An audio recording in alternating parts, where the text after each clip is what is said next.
Hey, welcome back to the lecture. So let's code this exercise, tax calculating exercise. First of all, let's create some variables. So let's just stick to integers. So I would use uint64 underscore t to hold the income. So I think 64-bit width is sufficient to hold billions of dollars. So that's why I would just stick to income as 64-bit value. And after that, again, let's consider another variable of 64t, and this variable is tax, to store the tax calculated. First, let's ask the user to enter the income. So here, what I would do is, so now I will just create one temporary variable here. Double is equal to, let's say, temporary income. So I would use double or float to create a variable, a temporary variable. So after that, I will read the user input into the temporary income variable. So scanf for double, let's use LF, %LF, and of temp income. And after that, I would store this temporary income into the income. So I'm just storing the integer part. This is of type uint64, so this is of type double. So the compiler may issue some warning here. So that's why it's better to typecast this into 64 underscore t. So this is done just to extract the integer part, because user may enter a real number and he can break the application. So that's why I'm just taking the input as a real number, and after that just taking the integer part. So let's start comparing. So if income is lesser than or is equal to 9525, then tax is 0. Tax is equal to 0. So now, how do you do the next comparison? So do you use else or do you use something different? So if you use else, you can do that. You can use else, no problem.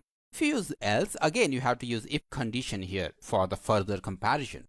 So we can solve this exercise by using if else if ladder. So instead of using else here, what you can do is you can use another expression. So you can evaluate another expression by using else if. So just type else, give a space. Space is important, otherwise it will not recognize that. So else space if, else if, open the parenthesis for another expression, and after that let's open the body of the else if block. So now here you have to mention another expression. Another expression depends upon our work. So we have to evaluate, we have to compare the income between these boundary values. How do you do that? So for this we have to use relational operators like lesser than, greater than. So what I would do is, if income is greater than this value, so this is, let's keep this in a parenthesis, and logical and income lesser than or is equal to this value 38,700. So these are the boundary values. So in this case, tax is equal to income multiplied by 0.12. So if you didn't get this expression, so let me explain you with PPT. So here it is. This is what we did. This is actually one else if block. So this is a parenthesis of the else if, and this is a compound expression. And this is actually a logical expression. Why? Because here is a logical and this is a sub-expression. Let me call expression 1, and this is another sub-expression. Let me call 2. So this is the operand 1 and this is the operand 2 of the logical and operator. So first, this sub-expression will be evaluated. So because that is inside the parenthesis. So if you start evaluating from left to right.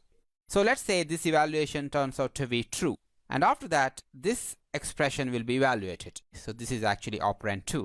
So let's say this also turns out to be true. So true, logical and with true, that means the whole expression turns out to be true.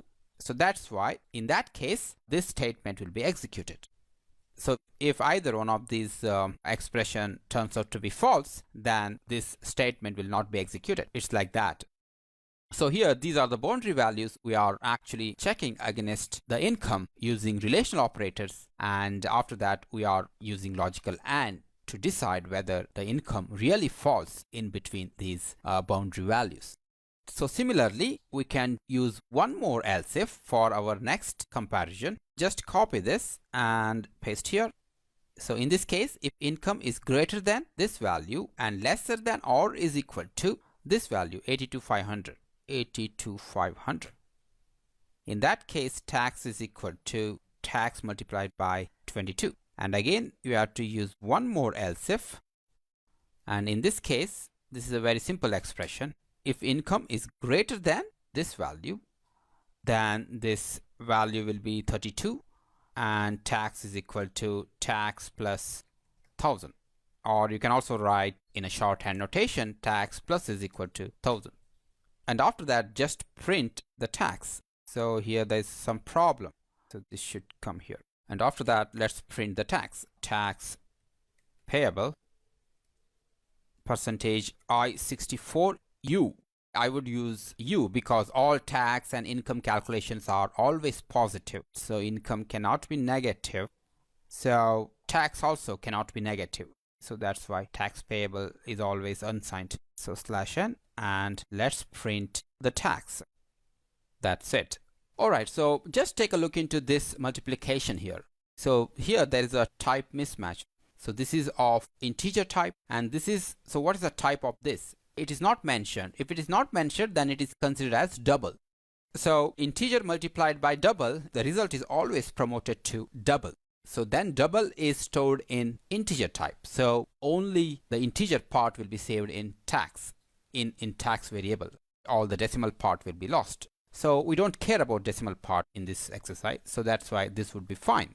Otherwise, you can also typecast this like this. And let's execute. So enter your total income. Let me enter 900 and tax payable is 0. So actually we missed the dollar symbol here. So let's give the dollar symbol here.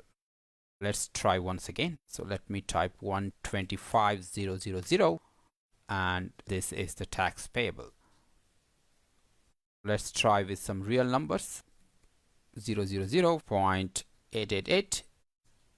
That's correct. So now what happens if user enters a negative number? So let's say, so there is a problem. So you have to make sure that negative numbers are not allowed. How do you do that? We can solve this problem very easily.